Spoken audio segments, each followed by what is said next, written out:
ప్రతి ఒక్కటి తనే బాధ్యతగా తీసుకొని తన భుజస్కంధాలపై వేసుకొని ఒక్కడగా బయలుదేరి ఈరోజు ఒకే ఒక్కడు అని అనిపించుకున్న మనం ఎంతో ఇష్టపడే మన జగనన్న ఈరోజు ముఖ్యమంత్రి అయ్యాడంటే అది ఆయన మొట్టమొదట మొదలుపెట్టిన ఆయన సంకల్ప బలంతో మనందరి మద్దతుతో మరీ ముఖ్యంగా బీసీలు, మైనారిటీలు, ఎస్సీలు, అలాగే ఎస్టీలు వీళ్ళందరూ కూడా మనం జగనన్నతోనే ఉండాలి. అలాంటి వ్యక్తి మన రాష్ట్రానికి ఎంతో అవసరం అనని చెప్పి ఈ సామాజిక ఏదైతే సమతుల్యతను పాటించి ఈ రోజున అసెంబ్లీలో కానివ్వండి, మరి రాష్ట్ర ప్రభుత్వంలో కానివ్వండి, మరి అలాగే ఏదైతే పూర్తి స్థాయిలో మహిళలకు అలాగే మరి ప్రతి సామాజిక వర్గానికి పదవులను కేటాయించి మరి అంతేకాకుండా సంక్షేమంలో కూడా మరి ఎస్సీలకు కానివ్వండి, బీసీలకు కానివ్వండి, మైనారిటీలకు కానివ్వండి, ప్రతి ఒక్కరికి సంక్షేమంలో కూడా పెద్దపీట వేసి మన ప్రభుత్వం అంటే సంక్షేమం, అభివృద్ధి, అది కూడా సామాజికంగా మనం పూర్తి స్థాయిలో మనం అందరికీ ఇచ్చిన మాట ప్రకారం మేనిఫెస్టోలోని మనం కూర్చిన ప్రతి అంశాన్ని, ప్రతి ఒక్క వాగ్దానాన్ని అన్ని కూడా నెరవేర్చి 99% కాదు 100% మనం నెరవేర్చినాం అని తెలియజేయడానికి ఈ యొక్క యాత్రను రూపకల్పన చేసిన మన జగనన్నకు ముందుగా మన రాష్ట్రం తరపున మరీ ముఖ్యంగా మన చిలకలూరుపేట నియోజకవర్గం తరపున మనం కృతజ్ఞతలు తెలియజేసుకోవాలి. ఎందుకంటే ఎప్పుడు ఏ పార్టీ జరిగినా, ఏ పార్టీ మీటింగులు జరిగినా ఆ పార్టీ మీటింగుల్లో ఆ పార్టీకి వ్యవస్థాపక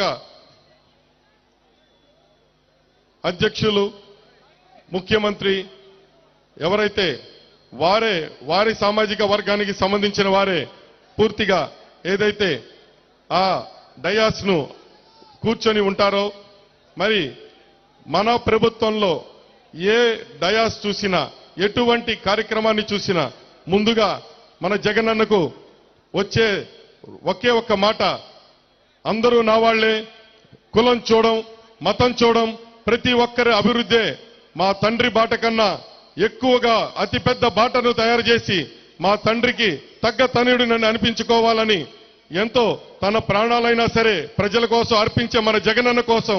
మనం అందరం కూడా ఈ రోజున ఈ సామాజిక సాధికార యాత్రను మనం చేసుకుంటా ఉన్నాం. ఈ రోజున చిలకలూరిపేట నియోజకవర్గానికి జగనన్న గారికి మరి ఆత్మ అనంటే ఏమాత్రం అతిశయోక్తి కాదు. మరి విజయసాయిరెడ్డి అన్నగారు ఈరోజు మన చిలకలూరుపేట నియోజకవర్గానికి విచ్చేసి మనం ఈ యాత్రను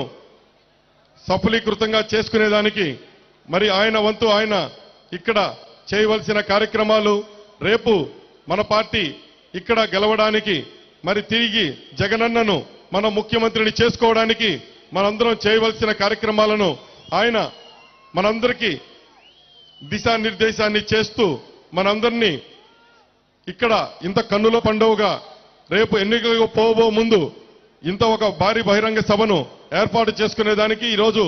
ఇక్కడికి విచ్చేసి మనకి అవకాశాన్ని ఇచ్చినందుకు ముందుగా వారికి కృతజ్ఞతలు తెలియజేసుకుంటూ, అలాగే ఇక్కడ మన నియోజకవర్గానికే కొత్తగా పరిచయం చేయాల్సిన అవసరం లేదు. మరి మా తాతగారు కానివ్వండి, మా నాన్నగారు కూడా అందరూ సోమపల్లి సాంబయ్య గారికి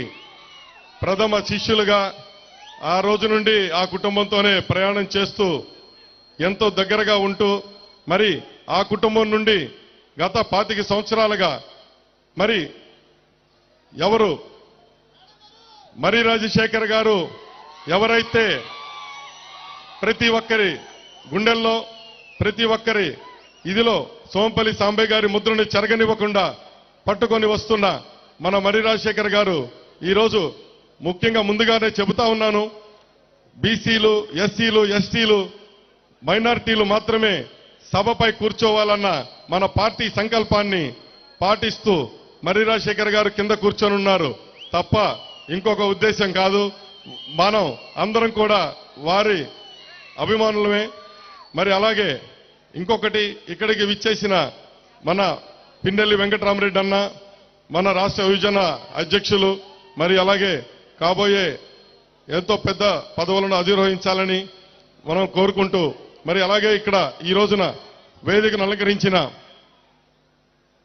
ఎమ్మెల్సీలు బల్లి కళ్యాణ్ చక్రవర్తి గారు, నా సోదర సమానులు, అలాగే ఆరోగ్య శాఖ మార్చులు,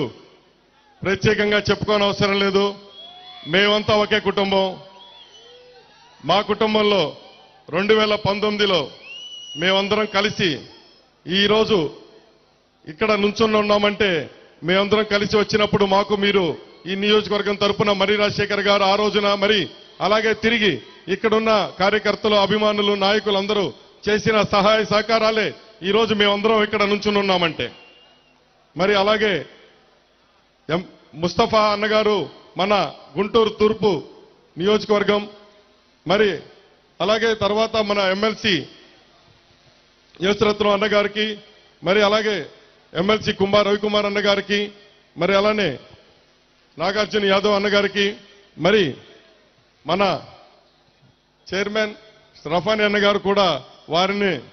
మనం ఈరోజు మైనారిటీల తరఫున మనం చైర్మన్ ని చేసుకున్నామంటే అది కేవలం జగనన్న గారు ఇచ్చిన అవకాశం. మరి అలాగే రాష్ట్ర కార్పొరేషన్ చైర్మన్ భవానీ గారికి, మరి అలాగే రాష్ట్ర మైనారిటీ కార్పొరేషన్ రీజనల్ కోఆర్డినేటర్ 3 జిల్లాలకి సంబంధించి షేక్ హుస్సేన్ గారు రీజనల్ కోఆర్డినేటర్, మరి వీరందరూ, వారితో పాటు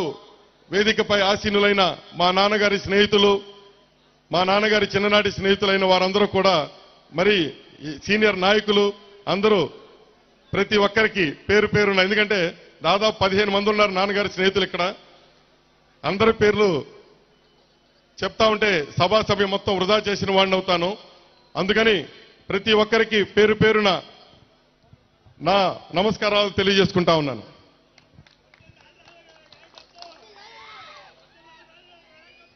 మరి ఈ సభ యొక్క ముఖ్య ఉద్దేశాన్ని తెలియజేసుకుంటూ, ఈరోజు మనం ఈ సామాజిక సాధికార యాత్రను మా నమ్మకం నువ్వే జగనన్న అని మన రాష్ట్రానికి తెలియజేయాల్సిన అవసరం ఎంతైనా ఉంది. ఎందుకంటే మనం ఎంత మంచి చేసినా ఆ మంచిని చెప్పుకోకపోతే మన పక్కనే కొన్ని క్రూర మృగాలు లాంటి మరి తెలుగుదేశం పార్టీ, వారితో జత కట్టిన జనసేన పార్టీ మరి పూర్తిగా వాస్తవాలను ఎక్కడా కూడా కనపడనివ్వకుండా మన అభివృద్ధిని కానివ్వండి, మనం చేసిన సంక్షేమ ఫలితాలు కానివ్వండి, రేపటి రోజుకు మనం ఏమిచ్చాం, మనం ఏం చేశాం అనేది కనపడనివ్వకుండా మరి చేస్తా ఉన్నారు. వారిలాగా శిలాఫలకాలు వేసుకొని వదిలేసిన చరిత్ర కాదు.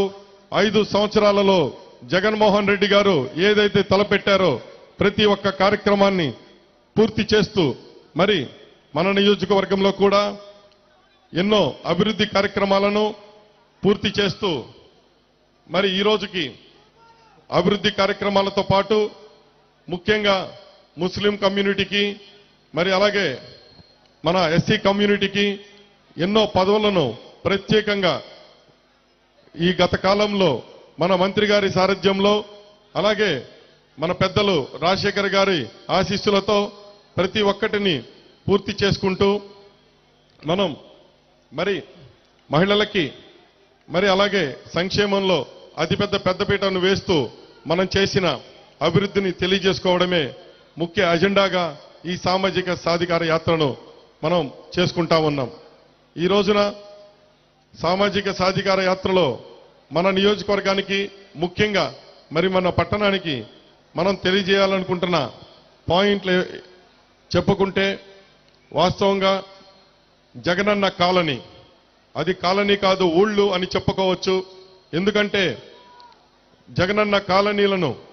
ఆయన ప్రభుత్వంలోకి రాగానే వెంటనే దాదాపుగా 180 ఎకరాలను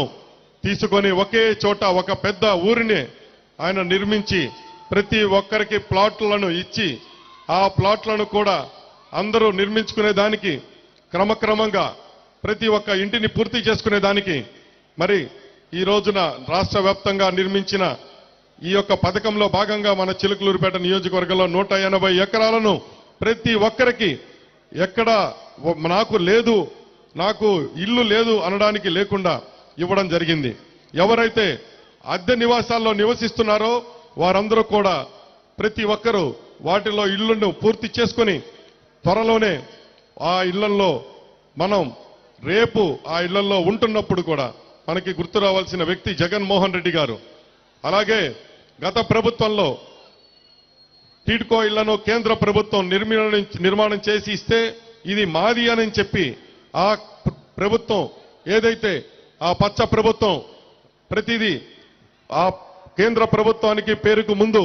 వాళ్ళ పేర్లను తగిలించుకొని ఇవ్వడం, ప్రతి ఒక్కటి అలాంటి పనులు చేయడమే తప్ప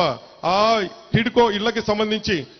ఎక్కడ పూర్తి చేయని పనులను మన ప్రభుత్వంలో దాదాపుగా కొన్ని కోట్ల రూపాయలను వెచ్చించి మిగిలిన పనులు మొత్తం పూర్తి చేసి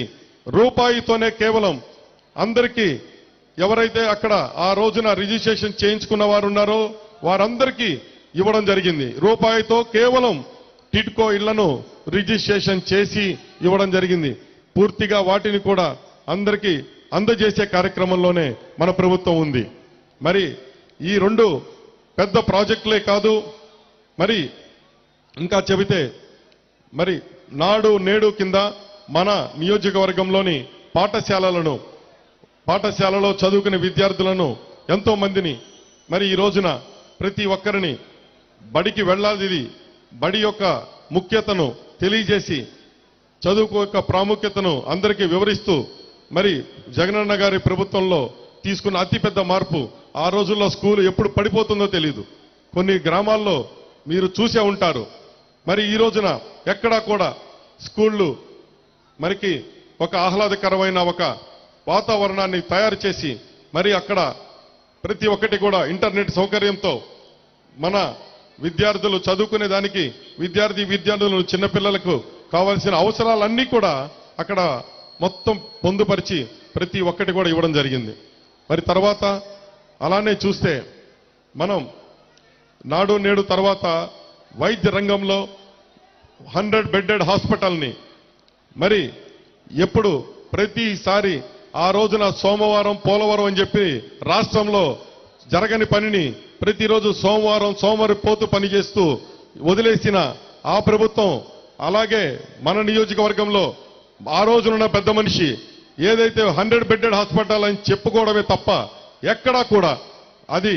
ఓపెనింగ్ చేయని దాఖలాలు. ఎందుకంటే 5 సంవత్సరాల్లో మంత్రిగా ఉండి ఏం చేశాడని అడుగుతా ఉన్నాం. మరి ఈరోజు ఇక్కడ 100 బెడ్డెడ్ హాస్పిటల్ని కూడా మనం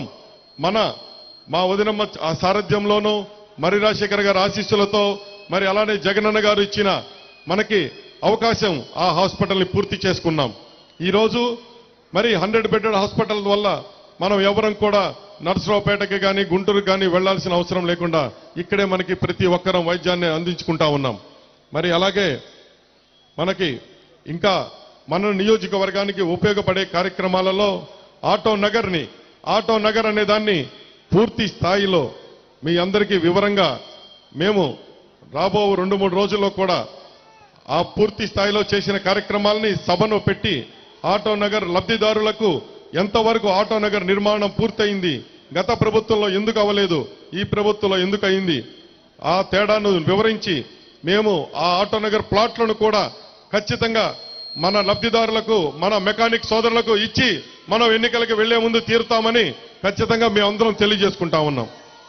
ఎందుకంటే గత ప్రభుత్వంలో వాటికి పర్మిషన్లే ఇవ్వకుండా